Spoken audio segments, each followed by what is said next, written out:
अस्सलाम वालेकुम। आज बुध है, जनवरी की 20 तारीख। पाकिस्तान में इस वक्त शाम के 7, भारत में 7:30 और यहाँ हमारे स्टूडियोज़ की घड़ियों में सुबह के 9 बज रहे हैं। वॉइस ऑफ अमेरिका वाशिंगटन की उर्दू सर्विस से मैं हूँ खालिद हमीद, खबरों के एक बुलेटिन के साथ। नौ मुंतखब सदर जो बाइडन आज बुध के रोज़ अपने तवील सियासी कैरियर का हत्तमी नस्बुलैन हासिल करते हुए अमरीका के 46वें सदर की हैसियत से अपने ओहदे का हलफ उठा रहे हैं। हलफ बर्दारी कमेटी के मुताबिक तकरीब में अमरीकी इत्तेहाद को उजागर किया जाएगा, जो एक ऐसे नए कौमी सफ़र की शुरुआत का आगाज़ होगा जो अमरीका की असल रूह को बहाल करता है, मुल्क को इकट्ठा करता है और एक रोशन मुस्तकबिल का रास्ता तश्कील देता है। उधर रुखसत होने वाले सदर डोनाल्ड ट्रंप ने सदारती दफ्तर में अपने आखिरी रोज़ एक अलविदाई वीडियो जारी की है, जिसमें उन्होंने नौमुंतखब सदर जो बाइडन का नाम लिए बगैर उनके लिए नेक तमन्नाओं का इजहार किया है। सदर ट्रंप ने अपने वीडियो पैगाम में कहा है कि इस हफ्ते नई इंतज़ामिया अपने ओहदे का हलफ उठाएगी और हम उनके लिए दुआ करते हैं कि वो अमरीका को महफूज और खुशहाल बनाने में कामयाब हों। व्हाइट हाउस ने सदर ट्रंप की सदारती दफ्तर में 4 साला मुद्दत मुकम्मल होने से 20 घंटे कबल ये वीडियो यूट्यूब पर रिलीज़ की है। सदर ट्रंप नौमुंतखब सदर जो बाइडन की तकरीब हलफ बर्दारी में शिरकत नहीं करेंगे और वो ऐसा करके अमरीका की सियासी रिवायात को तोड़ रहे हैं। सदर ट्रंप की गैर मौजूदगी में नायब सदर माइक पेंस नौमुंतखब सदर जो बाइडन की तकरीब हलफ बर्दारी में शरीक होंगे। मुंतखब सदर जो बाइडन ने मंगल के रोज़ वाशिंगटन रवाना होने से पहले अपनी आबाई रियासत डेलावेयर में एक अलविदाई तकरीब से खिताब किया। इस मौके पर अपने आनजहानी बेटे बो बाइडन को याद करके उनकी आंखें भर आईं। नेशनल गार्ड बेस पर अपने बेटे की याद में मुनक़िदा इस तकरीब से खिताब करते हुए उन्होंने कहा कि ये उनके लिए इंतहाई ज़ाती बात है कि उनका वाशिंगटन का सफ़र इस मकाम से शुरू हो रहा है। उन्होंने कहा कि मुझे सिर्फ एक पछतावा है कि आज वो यहाँ नहीं है। बो बाइडन का इंतकाल सन 2015 में कैंसर से हुआ था। दारुल हुकूमत वाशिंगटन डीसी में सिक्योरिटी खतरात के पेश नज़र हाई अलर्ट है। अमरीकी सदर की तकरीब हलफ बर्दारी के मौके पर कैपिटल कॉम्प्लेक्स और वाशिंगटन मॉन्यूमेंट के दरमियान नेशनल मॉल उमूमन लोगों से भरा होता है, लेकिन इस बार एक अंदाजे के मुताबिक 1000 मेहमानों को ही तकरीब में मदऊ किया गया है। तकरीब के दावतनामे हासिल करने वालों में बेशतर कांग्रेस अरकान और दीगर नुमाया शख्सियात शामिल हैं। जो बाइडन अमरीकी वक्त के मुताबिक दिन 12 बजे अपने ओहदे का हलफ उठाएंगे और उनसे चीफ जस्टिस जॉन रॉबर्ट हलफ लेंगे। बाद अज़ां वो सदारती दस्तावेजात पर दस्तखत और खिताब भी करेंगे। बाइडन के हलफ लेने से कबल गुलकारा लेडी गागा कौमी तराना पढ़ेंगी। बाद अज़ां गुलकारा जेनिफर लोपेज और गुलकार ब्रुक्स म्यूजिकल परफॉर्मेंस पेश करेंगे। तकरीब के इख्तिताम पर पादरी सेल्वेस्टर बेमन दुआ कराएंगे, जिसके बाद बाइडन और हैरिस सुबुकदोश होने वाले नायब सदर माइक पेंस और उनकी अहलिया कैरन पेंस को रुखसत करेंगे। बाइडन और हैरिस खुसूसी गाड़ी में बैठकर फौजियों की यादगार पर जाएंगे। बाद अज़ां व्हाइट हाउस पहुंचने पर उन्हें सदारती स्कॉट दिया जाएगा। अमरीका की तमाम 56 रियासतों और ज़ेरे इंतज़ाम इलाकों में परेड का इनेकाद किया जा रहा है, जिसमें अमरीका की नुमाया शख्सियात के कारनामों को सराहने के अलावा अमरीकी सकाफत को उजागर किया जाएगा। तकरीब हलफ बर्दारी की सिक्योरिटी के लिए अमरीकी रिजर्व फौज नेशनल गार्ड्स के 25,000 एहलकार तैनात हैं और फौजी हुकाम ने मंगल को अपने एक ऐलान में 12 एहलकारों को ड्यूटी से हटाने की तस्दीक की है। पेंटागन चीफ के तर्जुमान जोनाथन हॉफमैन ने मंगल को सहाफ़ियों से बातें करते हुए कहा है कि 12 एहलकारों में से 10 को उनके सवालिया रवैये जबकि दीगर 2 को नामुनासिब बयानबाजी की बिना पर हटाया गया है। अमरीकी नौमुंतखब सदर जो बाइडन ने अपनी हलफ बर्दारी के मौके पर वाशिंगटन पहुंचने के बाद मंगल के रोज़ उन 4 लाख से ज़्यादा अमरीकियों को एक सादा सी तकरीब में भरपूर खराज तहसीन पेश किया, जो कोरोना वायरस के बायस अपनी जिंदगियों से महरूम हुए। سینیٹر کاملا ہیرس کے پہلی خاتون نائب صدر منتخب ہونے کے ساتھ ساتھ امریکہ کی تاریخ میں خواتین نے کانگریس میں سب سے زیادہ نمائندگی بھی حاصل کر لی ہے۔ امریکہ کے نئی کانگریس میں خواتین کی تعداد بڑھ کر 1/4 سے زیادہ ہو گئی ہے، جو خواتین کی نمائندگی کے حوالے سے تاریخ کے بلند ترین تناسب کو ظاہر کرتی ہے۔ 3 نومبر سن 2020 کے الیکشن کے نتیجے میں منتخب ہونے والی 117ویں کانگریس کی 539 نشستوں میں 144 خواتین ممبران پر مشتمل ہیں۔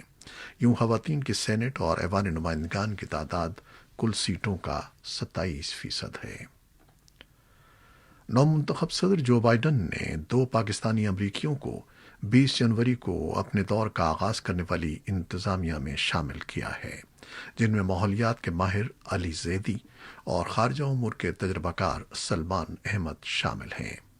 علی زیدی وائٹ ہاؤس میں قائم مقام مشیروں کی ٹیم میں قومی ماحولیاتی امور پر ڈپٹی ڈائریکٹر کے فرائض انجام دیں گے، جبکہ سلمان احمد محکمہ خارجہ میں پالیسی منصوبہ سازی کے ڈائریکٹر ہوں گے۔ امریکہ میں پاکستانی برادری کی نمائندہ تنظیموں اور امیگریشن کے ماہرین نے ان تقرریوں کو خوش آئند قرار دیا ہے۔ سینٹ میں ریپبلکن جماعت کے لیڈر مچ میکونل نے منگل کے روز 6 جنوری کو کیپٹل ہل پر صدر ٹرمپ کے حامیوں کی چڑھائی کا الزام صدر ٹرمپ پر عائد کرتے ہوئے کہا ہے کہ ہجوم کو جھوٹ بتایا گیا اور صدر اور دیگر نے ڈیموکریٹ جماعت کے نو منتخب صدر جو بائیڈن کے انتخاب کی توثیق کے لیے منعقدہ اجلاس کو ختم کرنے کے لیے ہجوم کو اکسایا۔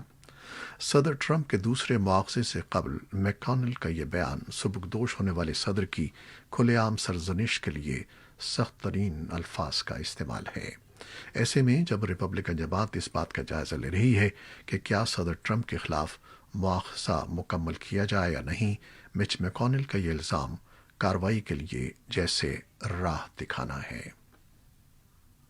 بین الاقوامی امور کے تجزیہ کاروں کا کہنا ہے کہ انہیں جو بائیڈن انتظامیہ کے دوران امریکہ اور بھارت کی باہمی شراکت داری مزید مضبوط ہونے کا امکان ہے اور دونوں ملکوں کے درمیان تجارتی اور اقتصادی شعبوں میں تعلقات بہتر ہونے کی توقع ہے، لیکن دوسری جانب تجزیہ کاروں کا کہنا ہے کہ جو بائیڈن انتظامیہ پاکستان کے ساتھ اپنے تعلقات کو بھی افغانستان کے تناظر میں اہم خیال کرے گی۔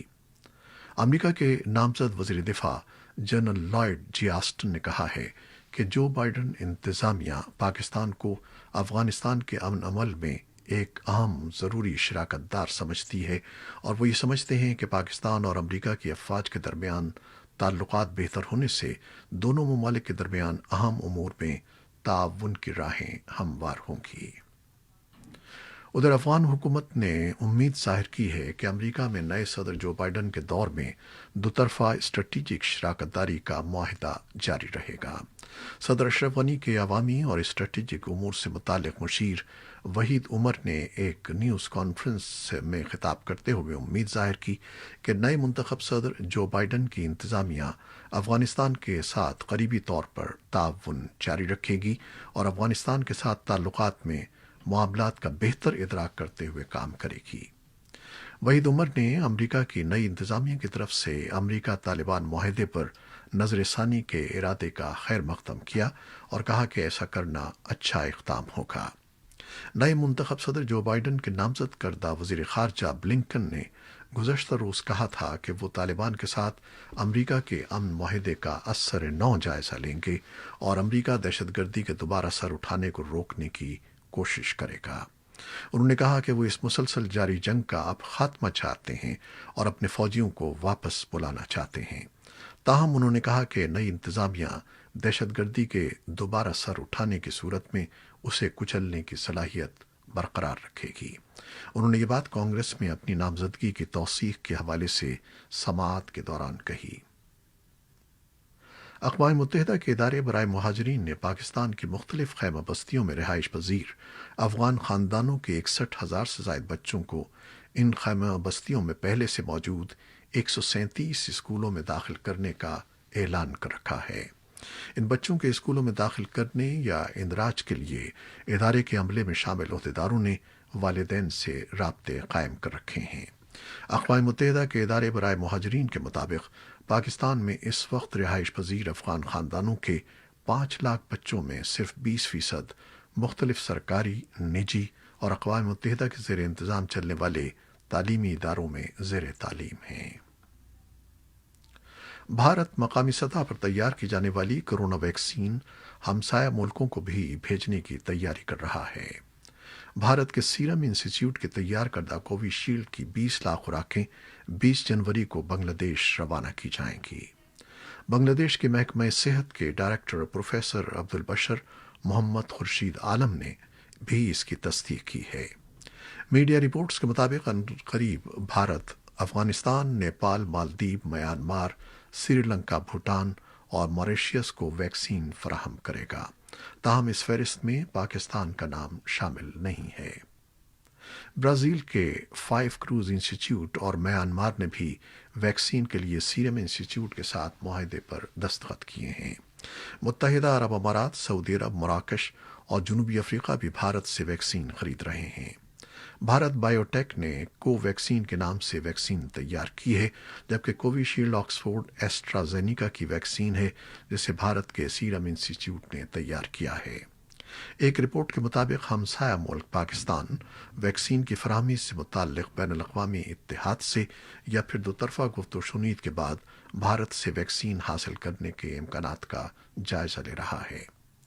नई दिल्ली के अखबार इंडियन एक्सप्रेस ने अपनी एक रिपोर्ट में कहा है कि drug regulatory authority of Pakistan ने ऑक्सफोर्ड एस्ट्राजेनिका की वैक्सीन के हंगामी इस्तेमाल की इजाज़त दे दी है। इस इत्तेहाद ने पाकिस्तान समेत 190 मुल्कों की 20% आबादी को मुफ्त वैक्सीन देने का ऐलान किया है, लेकिन बाकी आबादी के लिए पाकिस्तान को ये उम्मीद है कि वो ऑक्सफोर्ड और भारत बायोटेक की वैक्सीन दोतरफा बातचीत के जरिए हासिल कर सकता है। अखबार ने ज़राए के हवाले से कहा है कि वैक्सीन बनाने वाली भारत की एक कंपनी ने वैक्सीन सप्लाई करने के सिलसिले में गुज़श्ता हफ्ते हुकूमत पाकिस्तान से राब्ता भी किया था। ताहम पाकिस्तान को भारत में तैयार करदा वैक्सीन की फराहमी से मुताल्लिक़ नई दिल्ली या इस्लामाबाद ने इन खबरों की तस्दीक नहीं की है। आलमी इदारे सेहत के सरबराह टेड्रोस एडहनम ने कोरोना वैक्सीन की गरीब मुल्कों को गैर मुसावी तकसीम की जानिब इशारा करते हुए कहा है कि दुनिया एक बड़ी अखलाकी गलती की मुर्तकिब हो रही है। आलमी इदारे बराए सेहत के जेनीवा में कायम एग्जेक्टिव बोर्ड की मीटिंग से बात करते हुए उन्होंने कहा कि यह दुरुस्त नहीं है कि तरक्की याफ्ता ममालिक के सेहतमंद और नौजवान अफराद को तरक्की पजीर ममालिक के तिब्बी अमले और उम्र रसीदा अफराद से पहले वैक्सीन लगाई जाए। उन्होंने मजीद कहा कि अब तक कोरोना वैक्सीन की 4 करोड़ के करीब खुराकें तरक्की याफ्ता ममालिक में लगाई जा चुकी हैं, मगर तरक्की पजीर ममालिक में उनकी तादाद महज 25,000 है। उनके बकौल अगर अमीर ममालिक गरीब ममालिक से कोरोना वैक्सीन शेयर नहीं करते तो इन ममालिक को उसकी कीमत लोगों की जान और माल से देनी पड़ेगी। उन्होंने मजीद कहा कि वबा के दौरान मुझे पहले वैक्सीन देने का रवैया आलमी वबा को तवील कर देगा। जापान के वजीर सेहत ने मंगल के रोज़ ऐसे रोबोट्स के पहले नमूनों का मुआयना किया है जो एक मसनूई बाजू के जरिए मरीज की नाक के अंदर से कोरोना टेस्ट के नमूने हासिल करेगा और 80 मिनट के अंदर नतीजा दे देगा। ये रोबोट कावासाकी हैवी इंडस्ट्रीज ने बनाया है और जापान रवा बरस ओलंपिक्स से पहले कोरोना वबा को कंट्रोल करने के लिए दीगर इक़दामात के अलावा कोरोना टेस्टों में भी तेज़ी लाना चाहता है। ये रोबोट सिस्टम शिपिंग कंटेनर्स के जरिए ट्रकों पर लाद कर खेलों के मैदानों, थीम पार्कों और दूसरे ऐसे मकामात पर पहुंचाए जा सकते हैं जहां बड़े इज्तिमात मुतवक्के हैं और कम वक्त में बड़ी तादाद में कोरोना टेस्ट करने होंगे। वज़ीर-ए-आज़म योशिहिदे सुगा की हुकूमत पर कम तादाद में टेस्ट करने पर तनकीद की जा रही है। हुकूमत के पास कोरोना को काबू करने के लिए 200 दिन से भी कम बाकी रह गए हैं, क्योंकि उसके बाद मुल्क में ओलंपिक्स होने जा रहे हैं। ये ओलंपिक्स पहले ही 1 साल से ताख़ीर का शिकार हैं। तामुरा ने कहा कि ऐसे रोबोट्स तिब्बी अमले के दीगर उमूर और टेस्टों के मेयार को बेहतर बनाने में काम आएंगी। ये थी वो खबरें जो फेसबुक लाइव पर हमने आपके लिए पेश की। हमारी वेबसाइट और यूट्यूब पर यह बुलेटिन पोस्ट कर दिया जाता है, जिसे आप बाद में भी देख सकते हैं। खालिद हमीद को इजाज़त दीजिएगा। अल्लाह हाफ़िज़।